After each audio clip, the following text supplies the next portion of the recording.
أبو صبايا هذا ما صار اسم رمز الثورة.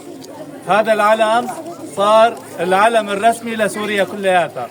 تمام؟ يعني ما عاد علم الثورة فقط، هذا العلم بيمثل الدولة السورية بكل المؤسسات الدولية. تمام؟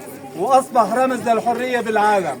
كثير دول بالعالم عم تناشد الحرية، بدأت ترفع العلم السوري. تفضلي بشرى. فلسطين، أنت كما تذكرتينا في وسط حزنك، ونحن نتذكرك في وسط فرحنا، ونسأل الله أن يطهر أرضك من رجس الصهاينة كما طهر أرضنا من رجس الأسد وأعوانه.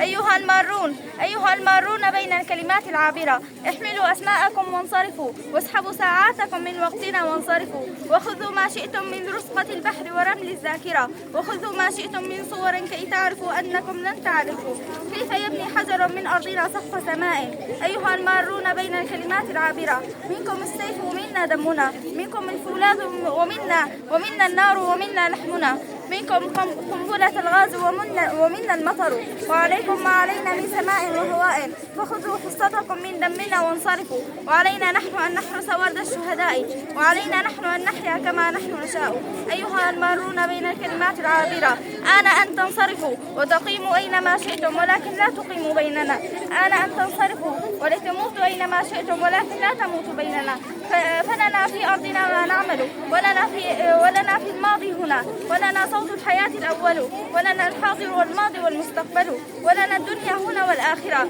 فاخرجوا من أرضنا، من برنا ومن بحرنا، من قمحنا ومن جرحنا، من كل شيء، واخرجوا من ذكريات الذاكرة. أيها المارون بين الكلمات العابرة. تكبير.